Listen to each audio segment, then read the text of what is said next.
ونستغفره ونؤمن به ونتوكل عليه ونعوذ بالله من شرور أنفسنا ومن سيئات أعمالنا من يهده الله فلا مضل له ومن يضلله فلا هادي له ونشهد أن لا إله إلا الله وحده لا شريك له ونشهد أن سيدنا وسندنا ونبينا وحبيبنا وحبيب ربنا وطبيبنا ومولانا محمدا عبده ورسوله أما بعد عن طلحة بن عبيد الله رضي الله تعالى عنه أن النبي صلى الله عليه وسلم كان إذا رأى الهلال قال اللهم أهله علينا بالأمن والإيمان والسلامة والإسلام ربي وربك الله رواه الترمذي عن قتادة بلغه أن رسول الله صلى الله عليه وسلم كان إذا رأى الهلال قال هلال خير ورشد هلال خير ورشد هلال خير ورشد آمنت بالذي خلقك 3 مرات ثم يقول الحمد لله الذي ذهب بشهر كذا وجاء بشهر كذا رواه أبو داود. عن أبي سعيد رضي الله تعالى عنه قال كان النبي صلى الله عليه وسلم إذا أكل أو شرب قال الحمد لله الذي أطعمنا وسقانا وجعلنا من المسلمين رواه أبو داود والترمذي. عن معاذ بن أنس رضي الله تعالى عنه قال قال رسول الله صلى الله عليه وسلم من أكل طعاما ثم قال الحمد لله الذي أطعمني هذا الطعام ورزقنيه من غير حول مني ولا قوة غفر له ما تقدم من ذنبه رواه الترمذي. عن جابر رضي الله تعالى عنه قال صنع أبو الهيثم التيهان طعاما فدعا النبي صلى الله عليه وسلم وأصحابه فلما فرغوا قال صلى الله عليه وسلم أثيبوا أخاكم.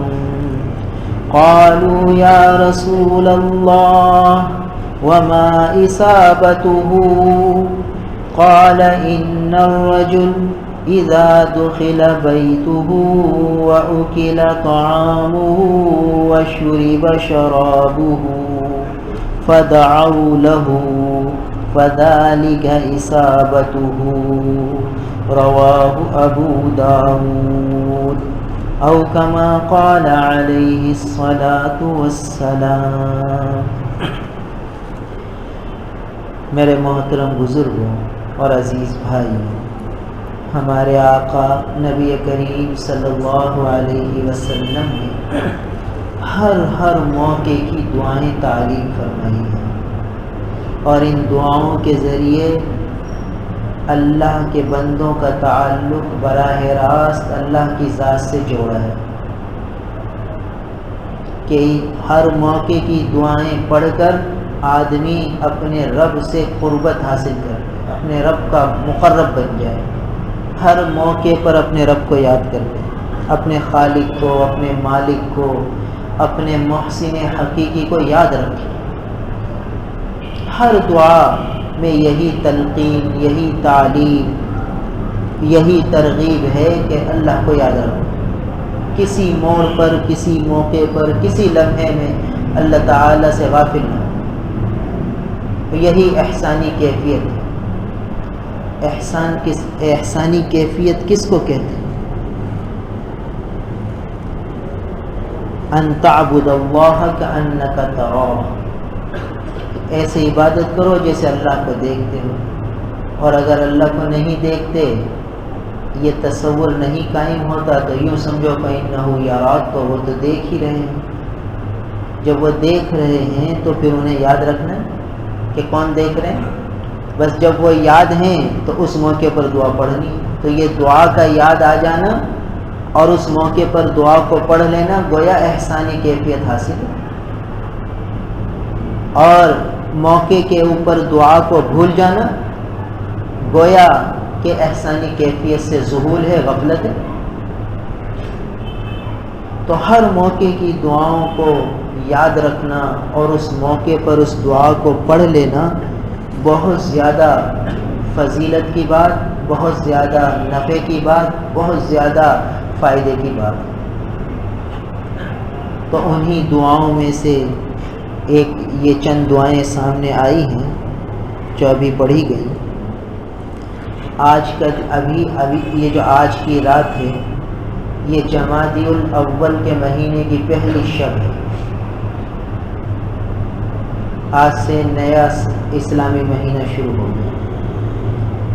1436 ہجری کا سال شروع ہوا، اس کے 4 مہینے گزر گئے، 1/3 سال ہماری زندگی سے رخصت ہو گیا۔ 1436 ہجری کا سال شروع ہوا اور دیکھتے ہی دیکھتے محرم الحرام گزر گیا، سفر المظفر گزر گیا، ربیع الاول گزر گیا اور ربیع الثانی گزر گیا۔ 4 مہینے بیت گئے، گویا 1/3 سال ہماری زندگی سے رخصت ہو گیا۔ اب 2/3 سال رہ گیا، وہ بھی دیکھتے ہی دیکھتے ختم ہو گیا۔ تو آج پہلی شب ہے جمادی الاول کی، اور گویا جمادی الاول کے مہینے کی پہلی رات اور اس کا پہلا چاند، چاند کی پہلی تاریخ اور چاند کا ظہور، ظاہر ہونا۔ تو چاند کے ظہور کے موقع پر کون سی دعا ہے وہ یہاں اس حدیث میں آ رہی ہے۔ ہم میں سے ہر ایک اپنا اپنا جائزہ لے کہ بھئی چاند دیکھنے کے وقت ہمارے آقا کا معمول کیا تھا، اور اس موقع پر ہمارے آقا نے کیا دعا تعلیم فرمائی، ہم نے اس سنت پر عمل کیا یا نہیں کیا، اس دعا کو پڑھا یا نہیں پڑھا۔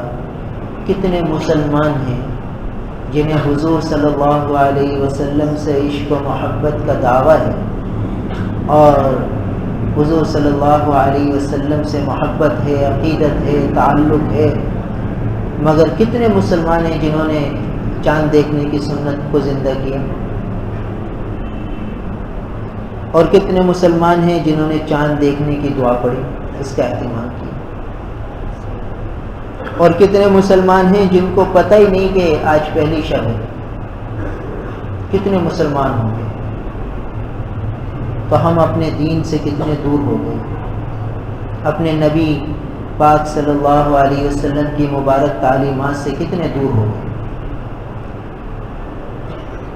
جب ہم نبی کی تعلیم سے دور ہوں گے تو برکتیں، رحمتیں، ہر چیز سے دور ہو جائیں گے، کیونکہ برکتوں، رحمتوں کا تعلق نبی کی تعلیم سے، نبی کی زندگی سے۔ جو اللہ کے محبوب کے طریقوں کو اپنائے گا، اللہ کے رسول صلی اللہ علیہ وسلم کی سنتوں کو زندہ کرے گا، رحمتیں، برکتیں اس کے شامل حال ہوں۔ اور جو حضور اکرم صلی اللہ علیہ وسلم کی سنتوں سے غفلت اختیار کرے گا اور بھول جائے گا، لاپرواہی اختیار کرے گا، وہی نبی کی سنت کو چھوڑ دینا، یہ لاپرواہی تو ہے، غفلت تو ہے۔ سنت کا انکار کوئی نہیں کرتا، مگر غفلت تو طاری ہے کہ ہمیں پتہ ہی نہیں کہ آج پہ ہمارے جو ہے قمری مہینے کا پہلی شب ہے اور اللہ کے محبوب نے اس موقع پر یہ دعا پڑھی ہے، ہمیں بھی پڑھنی چاہیے۔ تو جب 29 تاریخ ہو جائے، 30ویں شب شروع ہو، تو چاند دیکھنا چاہیے۔ یہ چاند دیکھنا مسلمانوں پر سنت علی الکفایہ ہے، یعنی مسلمانوں کو دیکھنا چاہیے، اہتمام کرنا چاہیے۔ ہم سب یوں سمجھتے ہیں کہ بس یہ تو رؤیت ہلال کمیٹی کی ذمہ داری ہے، وہ دیکھ لے گی، اعلان کر لے گی کمیٹی، ہمیں پتہ چل جائے گا۔ ٹھیک ہے، مگر ہم سنت سے محروم ہو جاتے ہیں۔ چاند دیکھنے کی مستقل سنت، مسلمانوں کو اس کا اہتمام کرنا چاہیے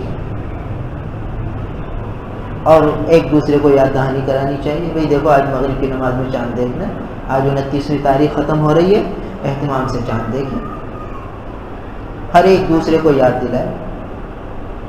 پھر دیکھیے آج اللہ معاف کرے جو غیروں کی رسمیں ہیں، غیروں کے رواج ہیں، ان کو تو ان کی تو یاد دہانی کرائی جاتی ہے، SMS چلائے جاتے ہیں، ایک دوسرے کو یاد دہانی کرائی جاتی ہے، جبکہ ہم مسلمانوں کے یہ اعمال اور ہمارے آقا کی یہ سنتیں، اس کی طرف دھیان ہی نہیں کہ بھئی مسلمان 29ویں تاریخ کو سب کو SMS کرے، بھئی دیکھو آج مغرب کی نماز پڑھ کے چاند دیکھنے کا اہتمام کرو، اور ایک دوسرے کو زبانی بھی یاد دہانی کریں۔ اصل تو زبانی ہے، ہمارا دین سینہ بہ سینہ پہنچا ہے، جو دین سینہ بہ سینہ پہنچتا ہے اس کے اپنے انوار اور برکات ہیں، اور جو ان آلات کے ذریعے پہنچتا ہے اس میں بہت سے خطرات بھی شامل ہو جاتے ہیں۔ اس لیے اصل دین سینہ بہ سینہ ہے۔ صحابہ کرام رضوان اللہ تعالی علیہم اجمعین نے اللہ کے محبوب سے دین سیکھا، اللہ کے محبوب نے مختلف علاقوں میں اپنے خطوط روانہ فرمائے صحابہ کے ذریعے۔ صحابہ حضور کا پیغام لے کر اطراف کے بادشاہوں کے پاس گئے، گویا سینہ بہ سینہ اللہ کے نبی نے دین پہنچایا۔ تو بہرحال جب 29ویں شب کو آدمی اہتمام کرے چاند دیکھنے کا تو ایک سنت زندہ ہوگی، پھر چاند دیکھنے کی دعا پڑھے تو یہ دوسری سنت زندہ ہوگی، اور 29ویں تاریخ پھر 30ویں شب کو چاند نظر نہ آئے تو پھر جب 30ویں شب ہو جائے، 30واں دن گزر جائے تو پھر اگلا دن یقیناً پہلی تاریخ ہوگی۔ تو اب چاند دیکھے یا نہ دیکھے اب اس میں ضرورت نہیں، مگر دعا پڑھ لینی چاہیے، دعا کا اہتمام آدمی کرے تو اس کا اہتمام ہونا چاہیے۔ پھر اس دعا کی اپنی برکتیں ہیں، اللہ کے محبوب نبی کریم صلی اللہ علیہ وسلم کی دعاؤں میں بڑی تاثیر ہے، گویا اس دعا کا تعلق پورے مہینے کے ہر لمحے سے ہے، گویا جس نے یہ دعا پڑھ لی ایک مہینے کے لیے اس کی بیٹری چارج ہوگی۔ بھائی جب بیٹری چارج ہوگی تو جیسے ہی لائٹ جائے گی روشنی آ جائے گی، کیونکہ اس کی بیٹری چارج ہے، اس کی جو ہے وہ بیٹری چارج ہے، لہٰذا اس کے لیے پاس لائٹ چل پڑے گی، اور جس کی بیٹری چارج نہیں ہوگی اس کی لائٹ نہیں جلے گی، کہ بھائی اس نے بیٹری چارج ہی نہیں کی۔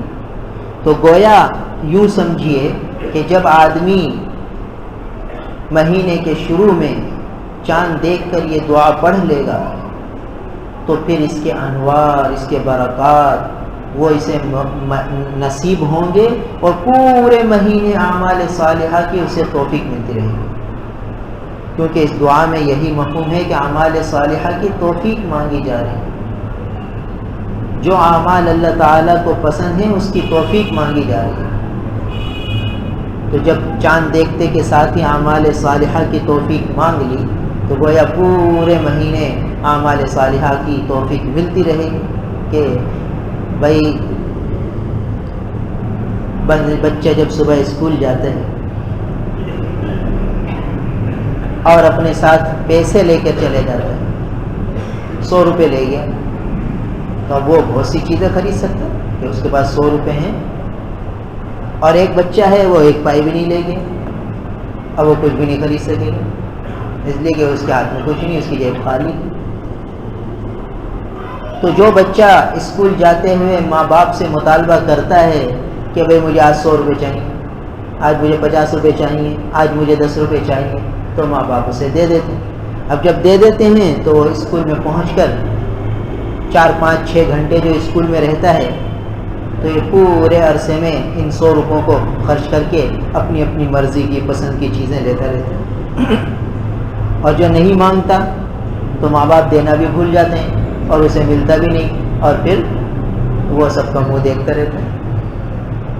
تو جب مہینے کا آغاز ہو رہا ہے تو یہ اللہ کا بندہ اپنے معبود حقیقی سے اعمال صالحہ کی توفیق مانگ رہا ہے، گویا کہ عمل کا نوٹ مانگ رہا ہے، تاکہ عمل کی کرنسی ہو تو آگے سکہ چل پڑے اور عمل کرتا رہے،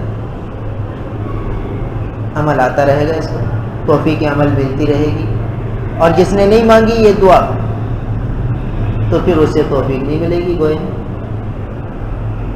تو اس لیے اس موقع پر موقع کی دعاؤں کو مانگ لینا موقع پر، یہ بڑی سعادت کی بات ہے، بڑی برکت کی بات ہے، بڑی خیر کی بات ہے۔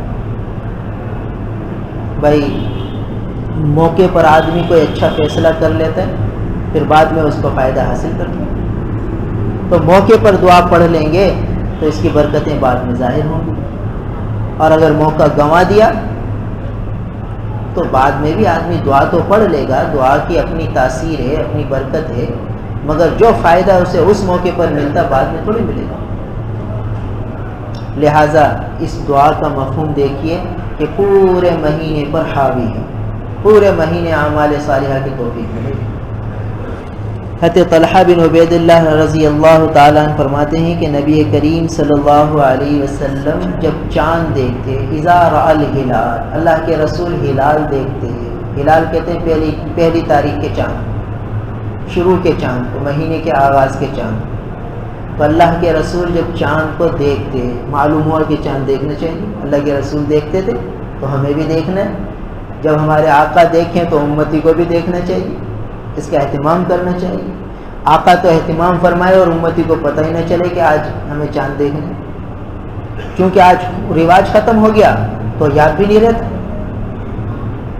اور ہم پر ایسی بے حسی اور ایسی غفلت طاری ہے کہ یاد بھی نہیں رہتا، اور ایک عمومی ماحول ایسا بن گیا کہ چاند دیکھنے کا اہتمام ہی نہیں ہوگا، تو جو دیکھنا چاہتا ہے اس کے ذہن سے بھی نکل جاتا، اور اگر فضا بن جائے، ہر ایک دیکھنے والا بن جائے تو 29 تاریخ کی مغرب کی نماز کے بعد مسجدوں میں چھت پہ تانتے بن جائیں، جیسے رمضان کے چاند لوگ دیکھنے کی کوشش کرتے ہیں، تو اس کا بھی رواج کم ہونے لگا۔ عید کا چاند دیکھنے کی کوشش کرتے تھے پہلے، اب اس کا رواج بھی کم ہو گیا، ورنہ اللہ کے محبوب تو ہر مہینے کے چاند دیکھنے کا اہتمام کرتے ہیں، شعبان کا چاند اور اہتمام سے دیکھتے ہیں۔ تو فرمایا اللہ کے محبوب نبی کریم صلی اللہ علیہ وسلم جب چاند کو دیکھتے تو فرماتے اللہم اہلہ علینا بالامن والایمان والسلامت والاسلام ربی وربک اللہ۔ اس دعا میں 3 جملے ہیں، بس 3 جملے مختصر سے ہر آدمی یاد کر سکتا ہے۔ اللہم اہلہ علینا بالامن والایمان ایک جملہ، والسلامت والاسلام دوسرا جملہ، ربی و ربک اللہ، یہ تیسرا جملہ۔ بعض روایات میں ایک جملہ اور بھی آیا، والتوفیق لما تحب وترضى، یا اللہ ایسے اعمال کی توفیق دیجیے جو آپ کو پسند ہے، جن اعمال کے کرنے سے آپ راضی ہو جاتے ہیں، لما تحب وترضى، جو آپ کو پسند ہے، آپ کے پسندیدہ اعمال کی توفیق دیجیے اور آپ کو راضی کرنے والے اعمال کی توفیق دیجیے۔ یہ چوتھا جملہ بھی ہے بعض روایت، یہاں یہ ترمذی شریف کی روایت ہے، اس میں 3 جملے، اللہم اہلہ علینا بالامن والایمان، یا اللہ یہ چاند ہمارے اوپر اس حال میں آئے کہ امن کے ساتھ ہو، بالامن، امن ہی امن ہو، کوئی فساد نہ ہو، کوئی بگاڑ نہ ہو، کوئی ڈر نہ ہو، کوئی پریشانی نہ ہو، کوئی تکلیف نہ ہو، امن ہی امن، امن کے ساتھ آئے۔ دیکھیے چاند آ رہا ہے، پہلی شب آ رہی ہے، اور اللہ کے محبوب اپنے حقیقی رب سے یوں مانگ رہے، یا اللہ امن کے ساتھ آئے، کوئی بدامنی نہ ہو، کوئی فساد نہ ہو، کوئی بگاڑ نہ ہو، کوئی لڑائی، کوئی جھگڑا، کوئی نفرت، کچھ نہ ہو، امن ہی امن ہو، والایمان، اور ایمان کے ساتھ آئے، یہ مہینہ ایمان کے ساتھ آئے، والسلامتی والاسلام، سلامتی کے ساتھ آئے، اسلام کے ساتھ آئے، ایمان کے ساتھ آئے، اسلام کے ساتھ آئے۔ ایمان کیا ہے، اسلام کیا ہے؟ ایمان کا تعلق قلب سے ہے، دل سے ہے۔ کیا مطلب؟ کہ دل میں ایمانی کیفیات بڑھ رہی، اللہ کے وعدوں اور وعیدوں پر یقین بڑھ رہا ہو۔ جتنا زیادہ اللہ کے وعدوں اور وعیدوں پر یقین ہوگا اتنا ایمان مضبوط ہوگا بھائی۔ تو ایمان کا تعلق دل سے، تو یا اللہ دل میں ایمانی کیفیات کی ترقیات کے ساتھ یہ مہینہ آئے، دل میں جنت کا شوق ہو، دوزخ کا ڈر خوف ہو، قیامت میں اللہ کے سامنے حاضر ہونے کے جو ہے استحضار ہو، ہر عمل کا اللہ کو جواب دینا ہے، اس کا استحضار ہو، یہ آخرت قیامت کا ہولناک منظر، اس کا استحضار ہو، یہ سب ایمانی کیفیات کہلاتی ہیں۔ اب چونکہ یہ نہیں ہے ہمارے پاس آج، اسی لیے فساد، بگاڑ، لڑائیاں، جھگڑے، جو کچھ ہو رہا ہے یہ اسی ضعف ایمان کی وجہ سے ہو رہا ہے۔ بھائی وہ لوٹنے والا بھی مسلمان ہے، وہ کیوں لوٹ رہا ہے؟ اس لیے کہ اس کا ایمان ضعیف ہے، آخرت کے وعدے اور وعیدوں پر یقین نہیں ہے، کمزور ہے، کلمہ تو پڑھ رہا ہے مگر چونکہ وہ یقین کمزور ہے، اس لیے وہ یوں سمجھتا ہے کہ اگر میں یہ موبائل چھین لوں گا تو میرا فائدہ ہو جائے گا، اگر میں اس آدمی کے یہ پیسے لوٹ لوں گا تو مجھے فائدہ ہو جائے گا، تو اس کا جذبہ یہ بن چکا ایمانی کیفیات نہ ہونے کی وجہ سے۔ اور جس کی ایمانی کیفیات بن جاتی ہیں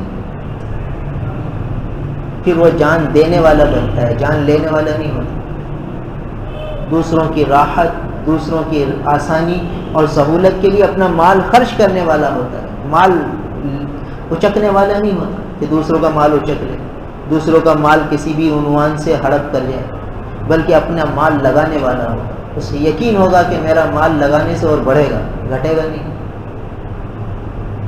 تو جب اندر کی ایمانی کیفیات بنی بھی ہوں گی تو کیا ہوگا کہ ہر بھائی اپنی بہن کو میراث کا حصہ دیتے ہوئے خوش ہوگا کہ بھئی یہ اہل حق کو حق جا رہا ہے، کیوں؟ اس لیے کہ اگر یہ میرے پاس رہ گیا تو مجھے نقصان ہو جائے گا، یہ بہن کے پاس چلا جائے گا تو فائدہ ہو جائے گا، یہ ایمانی کیفیات ہے۔ اور جب ایمانی کیفیات نہیں ہوں گی تو کہے گا میں کیوں دوں اس کو، میں اس کو دے دوں گا تو پھر تو میرا مکان مجھے بیچنا پڑ جائے گا، اور پھر میں کہاں جاؤں گا، کہاں سر چھپاؤں گا، میرے لیے پریشانی ہو جائے گی، جب بیچیں گے جب دیکھیں گے، جب حصہ دیں گے ابھی میں کیوں بیچوں، یوں سوچے گا، کیونکہ ایمانی کیفیات نہیں ہے۔ تو اللہ کے محبوب نبی کریم صلی اللہ علیہ وسلم تعلیم دے رہے ہیں اپنی امت کو کہ جیسے ہی چاند دیکھو تو اللہ تعالیٰ سے ایمان مانگو، امن مانگو، سلامتی مانگو، اسلام مانگو، امن مانگو تاکہ تمہیں امن ملے۔ امن ہوگا تو ہر کام آدمی سکون سے کر سکے، بد امنی ہوگی تو کوئی کام نہیں کر سکتا۔ بھائی بھگدڑ مچ جاتی ہے، فائرنگیں ہو جاتی ہیں تو آدمی سکون سے نماز بھی نہیں پڑھ سکتا، سکون سے دکان پر بھی نہیں بیٹھ سکتا، سکون سے گھر پر بھی نہیں بیٹھ سکتا۔ ایک گھبراہٹ بے چینی ہو جاتی ہے، کیا ہو گیا، کیوں فائرنگ ہو رہی ہے، کیوں بھگدڑ مچ گئی؟ بد امنی ہے نا۔ تو بد امنی میں نہ گھر میں سکون سے رہے گا، نہ دکان پہ سکون سے ہوگا، نہ مسجد میں سکون سے ہوگا۔ آپ دیکھ لیجیے، جب بھی بھگدڑ مچتی ہے، جب بھی فائرنگیں ہوتی ہیں تو کہیں بھی سکون کسی بھی آدمی کو نہیں آتا، گھبراہٹ اور خوف طاری ہونے لگتا ہے۔ اور امن ہوگا تو مسجد میں بھی امن سے بیٹھا ہوگا، کاروبار بھی سکون سے کرے گا، بازار میں بھی سکون سے ہوگا، گھر میں بھی سکون سے ہوگا، ہر جگہ سکون ہی سکون ہوگا، کوئی گھبراہٹ کوئی پریشانی نہیں ہوگی۔ حتیٰ کہ ہاسپٹل میں ہوگا تو امن سے ہوگا کہ بھائی ڈاکٹر ڈیوٹی دے رہے ہیں، سب کچھ ہو رہا ہے، مریض کو انشاءاللہ فائدہ ہو جائے گا، وہاں بھی امن سے بیٹھا رہے گا، اس کو بدسکونی نہیں ہوگی۔ تو یہ امن ہے۔ جب امن اڑ جاتا ہے تو پھر بد امنی ہوتی ہے، بد امنی میں بے چینی اور گھبراہٹ ہوتی ہے۔ تو اب اگر ہاسپٹل میں بھی ہوگا تو بد امنی ہوگی، تو وہاں وہ جس کو ہر وقت یہ کھٹکا ہوگا اگر ڈاکٹر نہیں آئے گا تو مریض کو شفا کیسے ہوگا، مریض کا علاج کیسے ہوگا، کیا کریں گے کیا نہیں کریں گے، ہر وقت خوف ہی خوف ہوگا۔ تو اللہ کے محبوب فرماتے ہیں کہ جیسے ہی چاند دیکھو وہ امن مانگ لو اللہ تعالیٰ سے۔ اب نیا مہینہ شروع ہو رہا ہے، پچھلا مہینہ تو چلا گیا، اب نیا مہینہ آ رہا ہے، اس مہینے کے آغاز ہی سے اللہ سے امن مانگ لو۔ امن مل گیا تو گویا پورا مہینہ اب امن ہی امن ہوگا، بس سکونی نہیں ہوگی، بے چینی نہیں ہوگی، گھبراہٹ نہیں ہوگی، پریشانی نہیں ہوگی، الجھن نہیں ہوگی، تکلیف نہیں ہوگی، سارا مہینہ امن کے سکون سے گزر جائے گا، کیونکہ بندے نے آپ آتے کے ساتھ ہی مہینے کے آغاز ہی میں اللہ سے امن مانگ لی اور ایمان مانگ لو۔ یعنی یہ ظاہری اعتبار سے امن ہوگا اور دل کے اندر ایمانی کیفیات ہوں گی۔ تو ایمانی کیفیات ہوں گی تو پھر ہر ایک کا حق ادا کرتا چلا جائے گا، جنت دوزخ کا استحضار ہوگا، اللہ کے سامنے کھڑے ہونے کا استحضار ہوگا۔ یہ ایمانی کیفیات دل میں سارے مہینے رہیں گی۔ پھر سلامتی ہو، کیا مطلب کہ اعضاء و جواہر سب سلامت ہو، تک بیماری نہ ہو اور کوئی ٹوٹ پھوٹ نہ ہو، کوئی درد تکلیف نہ ہو۔ بھائی دانت میں درد ہوگا تو نماز کیسے سکون سے پڑھے گا، تلاوت کیسے سکون سے کرے گا؟ دانت میں درد ہو رہا ہے تو سکون سے نہ تلاوت کر سکے گا، نہ سکون سے ذکر کر سکے گا، نہ سکون سے نماز پڑھ سکے گا، نہ سکون سے سو سکے گا، نہ سکون سے تجارت کر سکے گا، کوئی کام سکون سے نہیں کر سکے گا، کیونکہ سلامتی ختم ہو گئی۔ دانت میں درد آ گیا، پیٹ میں درد ہو گیا، سلامتی ختم ہو گئی گویا۔ تو سلامتی کے مفہوم یہ نکلا کہ اعضاء و جوارح سلامت رہے۔ امن یعنی ہر اعتبار سے گھبراہٹ کا کوئی ماحول نہ ہو، اور سلامتی یعنی اعضاء و جوارح بالکل سلامت ہوں، ان میں کوئی تکلیف نہ ہو۔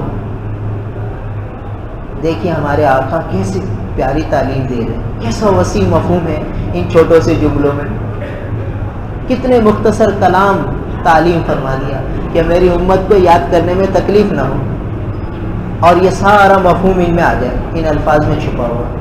اللہ کے محبوب کا کلام جوامع الکلم کہلاتا ہے۔ جوامع الکلم یعنی مختصر بات میں سمندر پرویا ہوا، سمندر یعنی مختصر جملے میں بہت وسیع مفہوم پنہا ہوتا ہے۔ گویا کوزے میں دریا بند ہے، یعنی چھوٹے سے پیالے میں دریا کا دریا ہے، اسے کھولتے چلے جاؤ تو اس کا مفہوم وسیع سے وسیع تر ہوتا چلا جائے۔ تو لفظ سلامتی کے اندر دیکھیے سارے اعضاء و جوارح سلامت ہوں، ان میں کوئی تکلیف نہ ہو، کوئی درد نہ ہو، کوئی ٹوٹ پھوٹ نہ ہو، کوئی اور ایسا حادثہ پیش نہ آ جائے جس کی وجہ سے عبادت نہ ہو سکے، کوئی اور کام نہ ہو سکے۔ تو سلامتی مانگو، والاسلام، اور اسلام مانگو۔ اسلام کیا ہے؟ اسلام کے معنی یہ مفہوم یہ ہے کہ آدمی سر سے پاؤں تک اطاعت میں لگا ہوا، ایمان کا تعلق دل سے، اسلام کا تعلق اعضاء و جوارح سے۔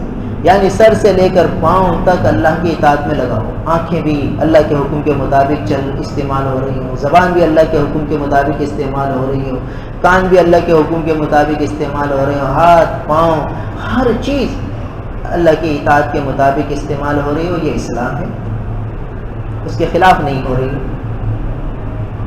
تو اللہ سے ایمان بھی مانگنا ہے، اسلام بھی مانگنا ہے، امن بھی مانگنا ہے، سلامتی بھی مانگنی ہے۔ یہ چار چیزیں آ گئی۔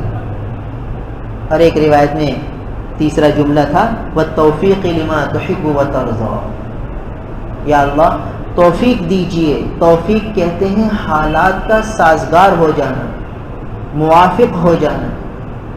آدمی کہتا ہے بھئی دعا کرو اللہ تعالیٰ مجھے بھی نماز کی توفیق دے، تو نماز کی توفیق کے معنی یہ ہیں کہ یہ نہیں کہ کوئی کان سے پکڑ کر مسجد میں لائے گا، توفیق کے معنی یہ ہیں کہ حالات اس کے سازگار ہو جائیں، موافق ہو جائیں۔ کیا مطلب کہ بھئی دکان پر بیٹھا ہوا ہے، کوئی تکلیف نہیں ہے، کوئی پریشانی نہیں ہے، فارغ بیٹھا ہوا ہے، تو جب فارغ بیٹھا ہوا ہے، اذان بھی ہو چکی ہے، تو اس کو توفیق مل چکی نماز، اب بھی یہ مسجد نہیں آ رہا تو اس کی کوتاہی ہے، اس کی غفلت ہے، اس کی لاپرواہی ہے، اس کی نادانی ہے، یہ توفیق کو ضائع کر رہا ہے اور توفیق کی نعمت کی ناشکری کر رہا ہے۔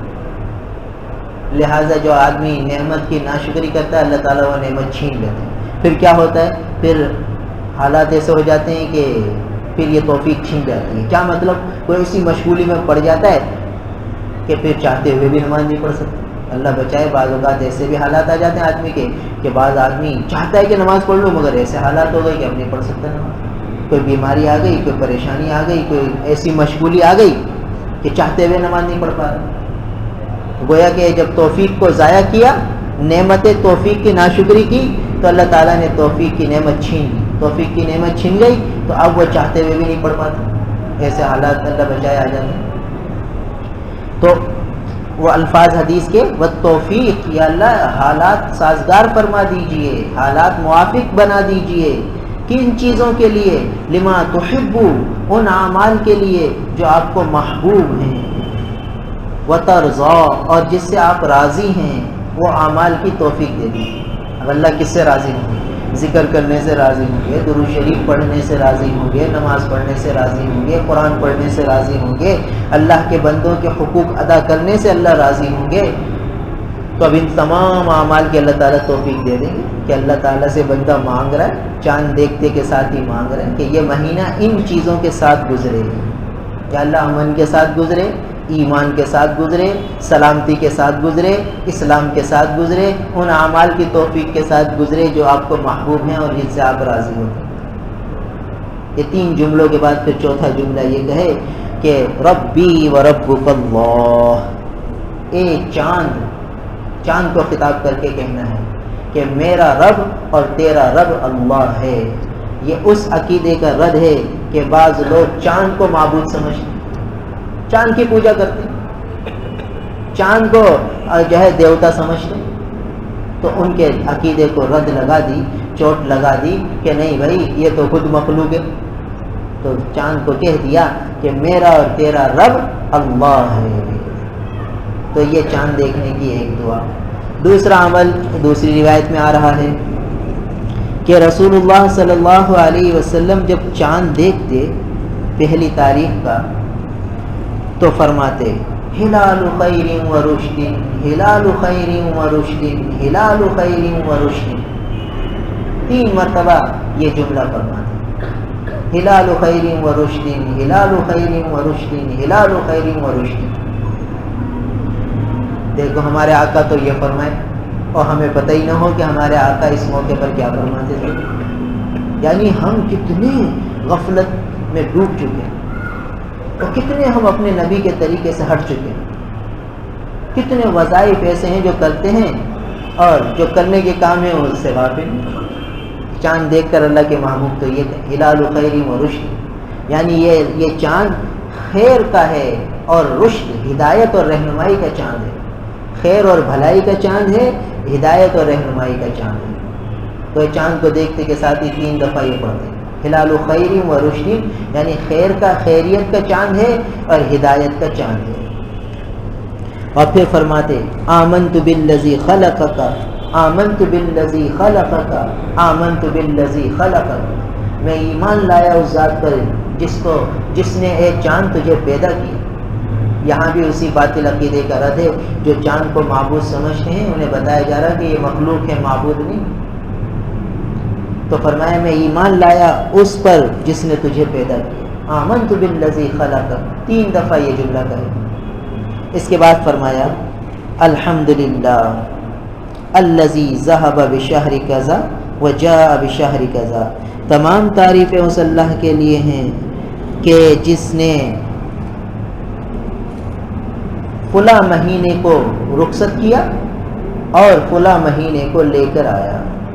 الذی ذہب بشہر کذا وجاء بشہر کذا، تمام تعریفیں اس اللہ کے لیے ہیں جس کے حکم سے گویا کہ پچھلا مہینہ گزر گیا اور نیا مہینہ آ گیا۔ گویا آج ہمیں یوں کہنا ہے کہ الحمدللہ الذی ذہب بشہر ربیع الثانی وجاء بشہر جمادی الاولی، تمام تعریفیں اس اللہ کے لیے ہیں جس کے حکم سے ربیع الثانی چلا گیا اور جمادی الاول کا مہینہ آ گیا۔ تو یہ بھی اللہ کے محبوب سے ثابت ہے۔ اللہ تعالیٰ ان صحابہ کرام رضوان اللہ تعالیٰ علیہم اجمعین پر کروڑوں رحمتیں نازل فرمائیں، اور جن کی برکت سے آج تک یہ احادیث مبارکہ ہم تک پہنچی، ان سب پر کروڑوں رحمتیں نازل فرمائیں۔ انہوں نے حضور کی امانت ہم تک پہنچا دی، حضور کا یہ عمل ہم تک پہنچا دیا۔ کیسا ہم پر احسان کیا کہ ہمارے آقا کا عمل، کہ ہمارے آقا چاند دیکھ کر یوں فرماتے ہیں، یوں فرماتے ہیں، یوں کہتے ہیں، یہ دعا کرتے ہیں، یہ ساری چیزیں ہم تک پہنچا دیں۔ اب بھائی ہماری ذمہ داری ہے کہ اسے عملاً یاد رکھنا ہے، اپنی نسلوں کو بتانا ہے اور آگے والوں کو پہنچانا ہے۔ ہم مسلمان اس کو عملاً نہیں پہنچائیں گے تو کون پہنچائے گا؟ ہر مسلمان کی ذمہ داری ہے کہ آقا کی تعلیم کو سیکھے اور آقا کی تعلیم کو آگے پہنچائے۔ بلغوا عنی ولو آیا، آقا فرماتے ہیں کہ ایک بات بھی میری طرف سے سیکھتے ہو، پہنچتی ہے تو آگے پہنچاؤ، ایک آیت بھی، ایک بات بھی۔ تو لہٰذا یہ دعائیں خود بھی یاد کرنی ہیں، اس کو اپنی زندگی کا وظیفہ حیات بنانی ہے اور ہمیشہ اس کو یاد رکھنا، کبھی بھولنا نہیں ہے اور آگے پہنچانا ہے اپنی اولاد کو، اپنی نسلوں کو، اپنے بھائی بہنوں کو، اپنے دوست احباب کو یہ دعائیں یاد کرائیں۔ اتنا ان دعاؤں کا ماحول بن جائے، رواج بن جائے کہ بس ان دعاؤں کے برکتیں آنکھوں سے نظر آنے لگے۔ ایک ایک عمل حضور کا وہ قیمتی ہے۔ تو چونکہ یہ چیزیں آج ہمارے معاشرے سے ختم ہو گئیں، اسی لیے بد امنی ہے، اسی لیے پریشانیاں ہیں، اسی لیے لوٹ مار ہے، اسی لیے حادثات ہیں، کیسے کیسے حادثات پیش آ رہے ہیں، کیسے ناگہانی واقعات پیش آ رہے ہیں۔ کن پر آ رہے ہیں؟ مسلمانوں پر آ رہے ہیں، نبی کے امتیوں پر آ رہے ہیں۔ بھائی جن کے پاس تحفظ کا سامان تھا، جن کے پاس اپنی حفاظت کے گویا یہ ہتھیار تھے، یہ نبی کی دعائیں حفاظت کے ہتھیار ہیں، مگر ہم نے ہتھیار لپیٹ کے رکھے ہوئے اور حادثات آ رہے ہیں تو ڈائریکٹ ہم پر ہی آ رہے ہیں۔ کیوں کیا ہے؟ جو جس سے حفاظتی حصار تھا وہ تو ہم نے بنایا نہیں۔ اس کے بالمقابل باطل والے، چونکہ ان کے نزدیک تو دنیا ہی دنیا ہے، ان کے سامنے آخرت کی زندگی تو ہے نہیں، تو وہ اپنے دفاع کے لیے ایسی سائنس اور ٹیکنالوجی کی دنیا میں آگے نکل گئے کہ اپنے آپ کو ناقابل تسخیر بنا دیا کہ اب ان پر دنیاوی اعتبار سے کوئی اٹیک نہیں کر سکتا۔ ایسے انہوں نے اپنے حصار بنائے ہوئے ہیں کہ اگر ان پر ہم میزائل داغیں تو وہ میزائل دوبارہ ہماری طرف آئے گا، وہاں نہیں جائے گا۔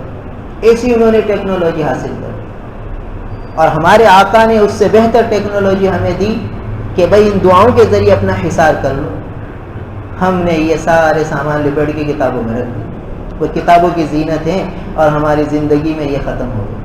تو بھائی توجہ دینے کی ضرورت ہے، دھیان دینے کی ضرورت ہے۔ ہمارے آقا کی یہ تعلیمات ہمارے لیے ہیں، کسی غیر کے لیے نہیں ہے، ہر امتی کے لیے ہیں۔ یہ ہمارے پاس حضور کی امانت ہے جو ہمیں ہر امتی کو پہنچانی ہے کہ بھائی ان دعاؤں کو یاد کر لو، ان دعاؤں کو عمل میں لے آؤ، اپنی اولادوں کو ہم یاد کرا دیں۔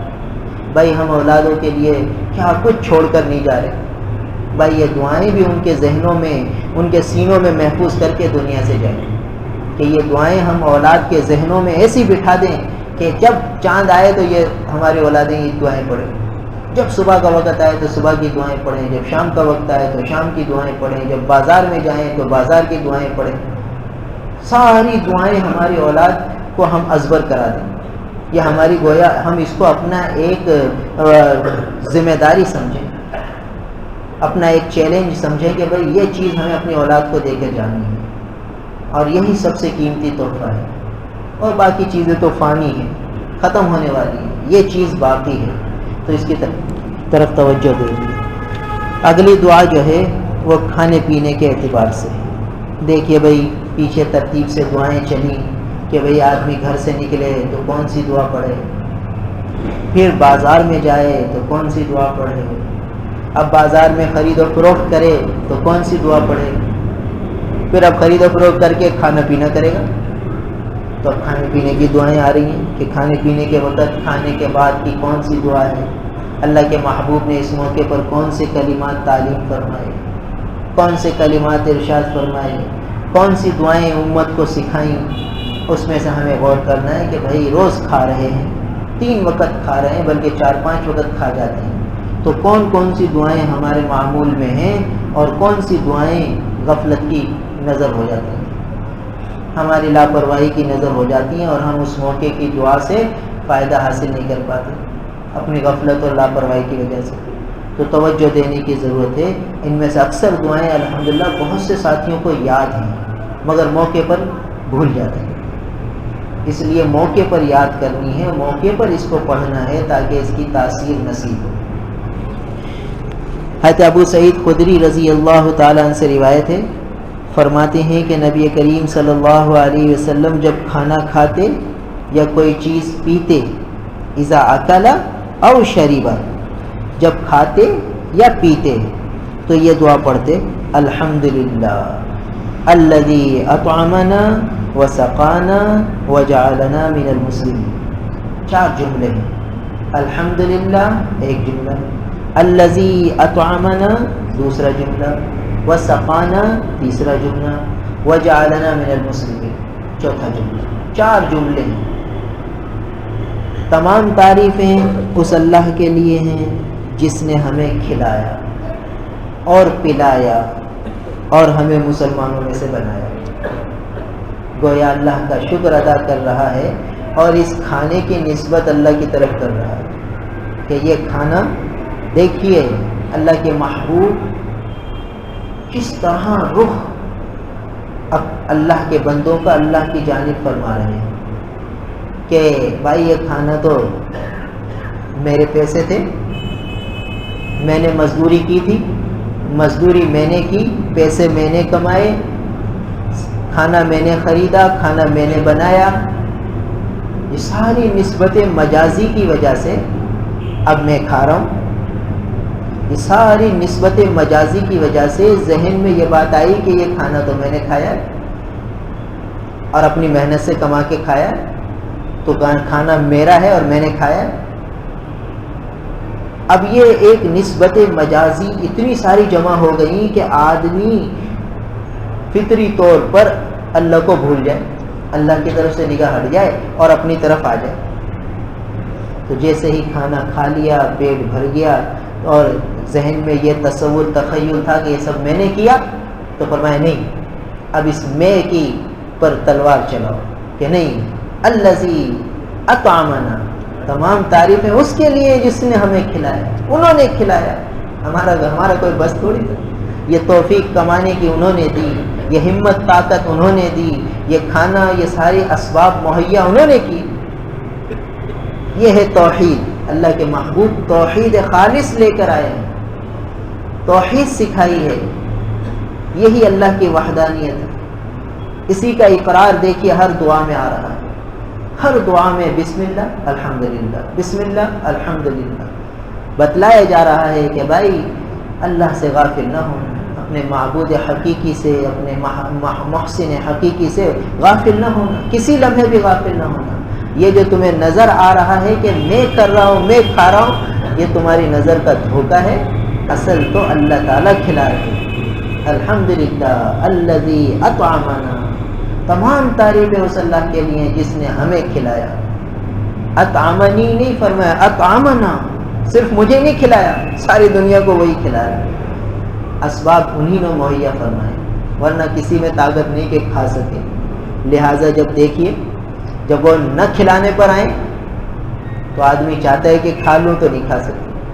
اللہ بچائے، بہت سے ایسے بیمار ہوتے ہیں کہ ڈاکٹر کہتا ہے بھائی صرف جوس پینا ہے، اب ان کا دل چاہتا ہے کہ میں قورمہ بھی کھاؤں، بریانی بھی کھاؤں، اور وہ بھی کھاؤں، وہ بھی کھاؤں، اور ڈاکٹر نے کہہ دیا اگر یہ تم نے کھا لیا تمہارے لیے زہر ہے، چٹخارا تو آئے گا مگر ہے زہر تمہارے لیے، تو وہ تکلیفیں سوچ کے پھر وہ جوس پہ بسیرا کرتا ہے۔ اب اس کو نہیں کھلا رہے اللہ تعالیٰ، لہٰذا وہ نہیں کھا سکتے، چاہتے ہوئے بھی نہیں کھا سکتے۔ اور بعض ایسے بھی ہوتے ہیں کہ جو چاہتے کہ نہیں کھاؤں گا تو اللہ اسے کھلاتے۔ ایک عجیب قصہ لکھا ہے کہ ایک ماں نے اپنے بچے کو استاد کے پاس پڑھنے کے لیے بھیجا کہ جاؤ استاد کے پاس پڑھ کر آؤ۔ اب وہ فارسی کا قاعدہ استاد پڑھاتے تھے، اور ایک سبق اس میں یہ آ گیا کہ جس میں یہ تھا کہ بھئی اللہ تعالیٰ کھلاتے ہیں، اور اگر کوئی نہ کھائے تو اسے جوتے مار کے کھلاتے ہیں۔ تو اس نے استاد کو کہا کہ یہ بات میری سمجھ میں نہیں آتی، میری مرضی ہوتی ہے تو میں کھاتا ہوں، میری مرضی نہیں ہوتی تو میں نہیں کھاتا، لہٰذا میں تم سے سبق نہیں پڑھوں گا، تم غلط بات پڑھاتے ہو، تم تو مجھے غلط بات پڑھا رہے ہو کہ اللہ کھلاتا ہے، جو نہیں کھاتا تو اس کو جوتے مار کے کھلاتے ہیں، یہ تم کیسے کہتے ہو؟ میری مرضی ہوتی ہے تو میں کھاتا ہوں، میری مرضی نہیں ہوتی تو میں نہیں کھاتا، لہٰذا میں تم غلط سبق پڑھاتے ہو، میں نہیں پڑھتا تمہارے پاس۔ اور اماں کو جا کے کہہ دیا کہ استاد نے یہ سبق پڑھایا ہے اور غلط پڑھایا ہے، اور آج سے میں نہیں کھاؤں گا، دیکھتا ہوں کیسے مجھے کوئی جوتے مار کے کھلاتا ہے۔ اب ماں بیچاری کہنے لگی بیٹا ایسے نہ کر، تو کچھ تو کھا لے، کچھ تو کھا، کہ نہیں کھاؤں گا، اور اکڑ پر آ گئے۔ بعض بچے ہوتے ہیں ضدی، اب ماں تو ماں ہوتی ہے، بیچاری شام ہو گئی، صبح سے منا رہی ہے بیٹا کچھ کھا لے کچھ کھا لے، شام ہو گئی، شام تک۔ اب بچے نے سوچا کہ اب ماں بہت زیادہ ضد کر رہی ہے، تو یہ بھاگ گیا، تھوڑا گھر سے نکل گیا۔ اب ماں کو اور پریشانی کہ بھائی یہ بچہ ہے، تو اس نے باہر کھیلنے والے بچوں کو کہا بھی دیکھ کر آؤ وہ میرا بیٹا کہاں ہے۔ اب وہ یہ سوچ رہا تھا کہ بھئی اماں ضرور کسی نہ کسی کو بھیجے گی، تو چلو کسی ویرانے میں جا کے پڑ جاؤں، اور ویرانے میں جا کے بیٹھ گئے، اور بچے کھیلتے کھیلتے وہاں دیکھ لیا اس کو کہ وہاں ویرانے میں بیٹھا ہوا ہے، تو آ کر اس کی اماں کو اطلاع کی کہ وہ تو وہاں جا کے ویرانے میں بیٹھا ہوا ہے۔ تو ماں نے کیا کیا کہ ان بچوں کو کہا بھائی دیکھو میں بریانی بنا لیتی ہوں اور ایک بڑی دیگڑی بنا لیتی ہوں، تم یوں کرنا کہ چپکے سے جانا کہ اس کو پتہ نہ چلے کہ یہ دیگڑی اس کی ماں نے بھیجی ہے یا تم نے پہنچائی ہے، بس جہاں وہ بیٹھا ہوا اس کے قریب ہی جا کے رکھ دینا، اور تھوڑا سا ڈھکن کھول دینا تاکہ اس کی مہک اٹھے، اور صبح سے بھوکا ہے بیچارہ تو مہک اٹھے گی تو چپکے سے کھا لے گا۔ ماں تو ماں ہوتی ہے، اس کے دل میں یہ تھا کہ میں کسی طریقے سے کھا لے بیچارہ، اور وہ اس ضد پر آیا ہوا تھا کہ نہیں کھانا، لہٰذا وہ بچے چپکے سے جو ہے وہ دیگڑی رکھ کر آ گئے، یہ تو لیٹا ہوا تھا اور بھوک کی وجہ سے نیند تو آ نہیں رہی تھی۔ اب تھوڑی دیر میں خوشبودار مہک آنے لگی، اب وہ دل اس طرف مائل ہونے لگا کہ یہاں کوئی دیکھ تو رہے نہیں رہا، کھا لوں۔ پھر وہ سبق یاد آتا کہ اللہ تعالیٰ کھلاتے، یہ کہتا نہیں کھاؤں گا، اب بھوک لگ رہی ہے کھا نہیں رہا۔ اسی اسنا میں تھوڑی سی آنکھ جھپکی تو وہاں سے کوئی ڈاکوؤں کا قافلہ نکلا، انہوں نے جو خوشبو سونگھی تو آ گئی قریب اور دیکھا کہ دیگڑی رکھی ہوئی ہے اور جو ہے وہ ایک بچہ لیٹا ہوا ہے تھوڑی سی دور، تو اس کو لات مار کے اٹھایا، کون ہے تو کہا کہ بھائی بس ایسے میں یہاں تھوڑا سویا ہوں۔ کہا یہ کس کا کھانا ہے؟ کہا مجھے کیا پتا۔ کہا جھوٹ بولتا ہے، تیرا ہی کھانا ہے اور تو نے اس میں زہر ملایا ہوا ہے تاکہ یہ ڈاکو مر جائیں۔ انہوں نے کہا بھائی مجھے تو پتہ ہی نہیں کون رکھ کے گیا ہے۔ کہا جھوٹ بولتا ہے۔ اب اس کو جوتے مارے اور کہا کہ ہمارے سامنے اس طرف سے لقمہ لے، اس کو ایک لقمہ کھوایا کہ اس طرف سے لے، شاید تو نے زہر اس طرف ملایا ہوگا، اور ایک لقمہ اس کے منہ میں ڈالا، پھر اس طرف سے خود کھانے لگ گئے کہ ٹھیک ہے بھائی یہ مرا نہیں ہے تو اس طرف سے تو صحیح ہے۔ پھر دوسری طرف اس کو کہا اب لقمہ کھا، وہ کہتا نہیں کھاؤں گا، اور جوتے مارے اور پھر کھلائے، پھر وہاں سے بھی انہوں نے کھایا، اور اس طرح بہت سا اسے کھانا کھلایا جوتے مارنا۔ اب یہ آ گیا ماں کے پاس، کہنے لگا اماں اللہ کھلاتے ہیں اور جوتے مار کے کھلاتے، الذی اطعمنا، وہ ذات جس نے ہمیں کھلایا۔ پھر صبح استاد کے پاس گیا اور ان سے معافی مانگی کہ استاد آپ کا سبق سچا ہے، بالکل صحیح سبق ہے کہ اللہ تعالیٰ ہی کھلاتے ہیں، اور جو نہیں کھاتا تو جوت مار کے کھلاتا، اسے جوتے مار کے کھلاتا۔ تو یہ استحزار کہ بھائی یہ میرا کوئی کمال نہیں ہے کہ میں نے کما لیا تو میں کھا رہا ہوں، یہ انہی کی عطا ہے، انہی کی عطیہ ہے کہ یہ کھا رہا ہوں۔ الذی اطعمنا وسقانا، اور ہمیں پلایا، وجعلنا من المسلمین، اور ہمیں مسلمانوں میں سے بنا دیا۔ تو ہر کھانے پر اس کا اقرار کرنا ہے، اس بات کا اقرار کرنا ہے ہر کھانا کھانے کے بعد۔ تو جب آدمی اس چیز کا اقرار کر لے گا پھر کیا ہوگا، اسے کھانے کی برکت ملے گی۔ کھانے کی برکت کیا ہے؟ کھانے کی برکت یہ ہے کہ یہ کھانا اس کے لیے شفا کا ذریعہ بنے گا، صحت کا ذریعہ بنے گا، اور اس کے لیے اعمال صالحہ کی رغبت کا ذریعہ بنے گا۔ پھر اس کو اس کھانے سے جو نور ملے گا، اس نور کی برکت سے اعمال صالحہ کی توفیق ملے گی، اعمال صالحہ میں آگے بڑھے گا، یہ ساری برکتیں ملیں گی اسے۔ مگر شرط یہ ہے کہ آدمی استحضار سے پڑھے۔ ہم لوگ بہت سے تو مسلمان پڑھتے نہیں، اور جو پڑھتے ہیں بس وہ ایک روٹین میں غفلت کے ساتھ پڑھ لیا۔ تو غفلت کے ساتھ پڑھنا تو بھائی جیسے پچھلی دفعہ بتایا کہ ٹارچ تو ہے، روشنی اوپر پھینک رہا ہے، تو روشنی تو آ رہی ہے مگر وہ چونکہ غفلت ہے تو ضائع ہو جاتی ہے۔ اور پورا پورا کما حق کہو، ہمیں اس دعا کی تاثیر نہیں مل پاتی، اس لیے کہ جیسے جس استحضار کے ساتھ اس کو پڑھنا تھا وہ استحضار تو ہے، مگر خالی بغیر استحضار کے بھی پڑھنا نفع سے خالی نہیں کہ نبی کی سنت زندہ کر لی، وہ کلمات مبارکہ جو آقا کی زبان نبوت سے نکلے ہیں، وہ مبارک کلمات ہماری زبان سے ادا ہو گئی، اتنی نسبت تو مل گئی چاہے غفلت سے ہو، مگر جب دھیان سے پڑھا، استحضار سے پڑھا تو پھر اور تاثیر ملے۔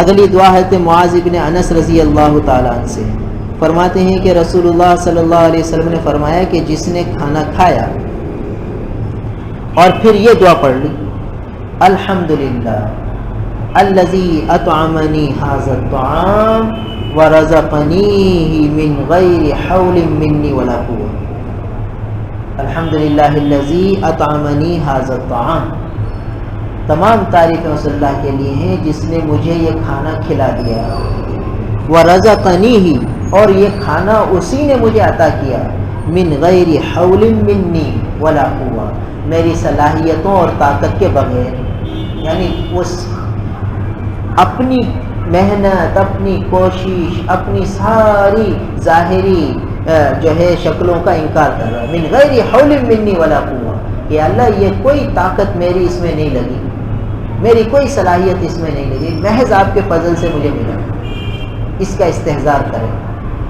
تو جب آدمی یہ جملہ کہتا ہے کہ الحمدللہ الذی اطعمنی ھذا الطعام ورزقنیہ من غیر حول منی ولا قوة، تو اللہ کے محبوب فرماتے ہیں کہ غفر لہ ما تقدم من ذنبہ، اللہ تعالیٰ بندے کی اس بات سے اتنے خوش ہوتے ہیں، اتنے خوش ہوتے ہیں کہ اس کے تمام گناہوں کو بخش دیں، غفر لہ ما تقدم من ذنبہ، اس کے جتنے پچھلے گناہ ہوتے ہیں سب بخش دیں، اتنی سی دعا پڑھنے سے، کیونکہ اس نے اپنے مشاہدے کا انکار کر دیا اور اپنی ساری بات کی نسبت اللہ کی طرف کر دی، اتنا بڑا اس نے استحضار کا کام کیا، اس طرح اس نے اللہ کے استحضار کو ظاہر کیا، واضح کیا، تو اللہ تعالیٰ ایسے خوش ہوئے کہ دیکھو یہ بندہ، اس نے مجھے دیکھا نہیں، بس میرے نبی کی باتوں پر یقین کرتے ہوئے اس نے یہ کہہ دیا کہ یہ کھانا مجھے میری طاقت سے نہیں ملا، صرف اللہ کی طرف سے، وَرَزَقَنِيهِ، اور اللہ نے مجھے عطا کیا ہے، من غیر حول منی ولا قوة، میری طاقت اور تدبیر کے بغیر، یعنی اس کھانے کے حصول میں نہ میری کوئی طاقت لگی ہے، نہ میری کوئی تدبیر کام آئی ہے، محض اللہ کے فضل سے ملا۔ تو جب بندہ یہ کہہ دیتا ہے تو اللہ کے محبوب فرماتے ہیں غفر لہ ما تقدم من ذنبہ، اللہ تعالیٰ اس کے تمام پچھلے گناہوں کو بخش دے، غفر لہ بخش دیے جاتے ہیں اس کے تمام گناہ جو پہلے ہو چکے۔ تو دیکھیے کھانا کھانے پر گناہ بخشے جا رہے ہیں، کھانا اپنی لذت کے لیے کھا رہا ہے، اپنی طاقت کے لیے کھا رہا ہے، اپنے مزے کے لیے کھا رہا ہے اور گناہ بخشے جا رہے ہیں، اس لیے کہ کھانا کھا کے جو جملہ اس نے کہا ہے اس نے اللہ کو راضی کر دیا۔ بھائی کسی کے گھر ہم کھانا کھانے جاتے ہیں اور اس کو یہ کہہ دیا یار بڑا شاندار کھانا تھا بھائی، وہ کتنا خوش ہو جاتا ہے۔ جس نے کھانا بنایا ہے اس کی تعریف کر دو، یار کس سے پکوایا تھا؟ کہتے اس سے پکوایا تھا۔ اس کے پاس جا کر کہا یار کھانا تو بڑا شاندار بنایا، بڑے لاجواب کھانا، بس سامنے والے کا دل کتنا خوش ہو۔ تو جب بندہ اپنے رب سے یہ کہتا ہے، اور یہ بالکل سچی بات ہے، اس میں کوئی کھوٹ نہیں کہ یہ من جانب اللہ ہے، صاحب اللہ کی توفیق سے، میرا اس میں کوئی کمال نہیں، میری کوئی اس میں فضیلت نہیں، اللہ نے مجھے دیا، من غیر حول منی ولا قوہ ورزقنیہ من غیر حول منی ولا قوہ۔ تو جب اس کا استحضار کرتا ہے تو اللہ تعالیٰ بہت خوش ہو جاتا ہے، وغفر لہ ما تقدم من ذنبہ، اور بخش دیے جاتے ہیں اس کے تمام پچھلے گناہ۔ تو دیکھیے تھوڑے سے کلمات آدمی کہہ لے، یاد کر لے، تو دیکھیے کھانا بھی کھا رہا ہے، اللہ کا قرب بھی مل رہا ہے، احسانی کیفیات بھی نصیب ہو رہی ہیں، گناہ بھی بخشے جا رہے ہیں۔ یہ ہے نبی کی پاکیزہ تعلیم۔ اللہ تعالی ہم سب کو عمل کی توفیق عطا فرمائے۔ الحمدللہ رب العالمین والعاقبۃ للمتقین والصلاة والسلام علی رسولہ محمد وآلہ واصحابہ اجمعین۔ اللہم انت السلام ومنك السلام تبارک یا ذا الجلال والاکرام۔ نستغفر اللہ ونتوب الیک، نستغفر اللہ ونتوب الیک، نستغفر اللہ ونتوب الیک۔ اللہم اہلہ علینا بالیمن والایمان والسلامۃ والاسلام والتوفیق لما تحب وترضى ربی وربک اللہ۔ یا اللہ آج نیا چاند شروع ہوا ہے، یہ دعا ہم سب کے حق میں قبول فرما لیجیے، ہمارے آقا کی تعلیمات پر پورا عمل نصیب فرما دیجیے۔ یا اللہ تمام مسلمانوں کو ہمارے آقا کی تعلیم پر پورا عمل نصیب فرما دیجیے۔ یا اللہ حضور کی سنتوں پر پورا عمل نصیب فرما دیجیے، اس کی توفیق دے دیجیے۔ یا اللہ ہم بہت کمزور ہیں، یا اللہ ہم بہت بھلکڑ ہیں، ہمیں موقع پر دعائیں بھول جاتی ہیں، آپ ہی یاد کرا دیجیے۔ یا اللہ یہ دعاؤں کا اہتمام نصیب فرما دیجیے۔ یا اللہ محروم نہ فرمائیے، یا اللہ محروم نہ فرمائیے۔ یا اللہ ان دعاؤں کو یاد کرنے کا ذوق اور شوق عطا فرمائیے، پھر موقع پر اسے یاد کروا دیجیے۔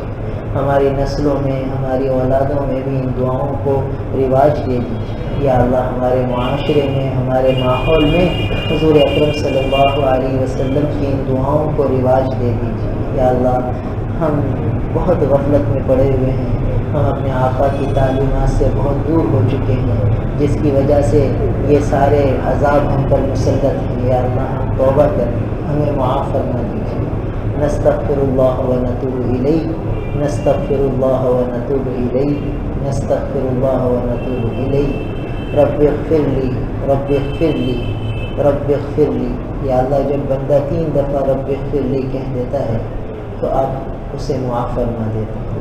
یا اللہ ہم اپنی طرف سے بھی رب اغفر لی، رب اغفر لی، رب اغفر لی کہہ رہے ہیں۔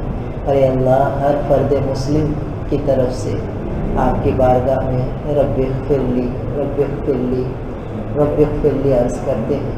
ہر فرد مسلم کو بھی معاف فرما دیجیے، ہمیں بھی معاف فرما دیجیے، ہمارے دلوں سے غفلت کے پردے دور فرما دیجیے، ہمارے قلوب کو انوار معرفت سے منور فرما دیجیے، اپنی معرفت کے نور سے ہمارے قلوب کو منور فرما دیجیے، ہمارے اعضاء و جوارح کو سنتوں کے نور سے منور فرما دیجیے، نبی کی ہر سنت ہماری زندگی میں زندہ فرما دیجیے، ہمارے آقا کا ہر طریقہ زندہ کر دیجیے۔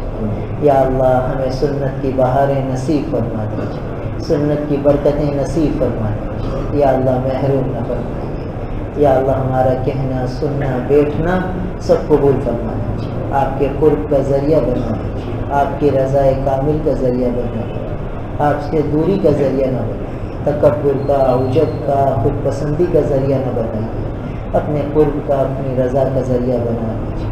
ہمارا وسیلہ نجات بنا دیجیے، ہمارا ذخیرہ آخرت بنا دیجیے۔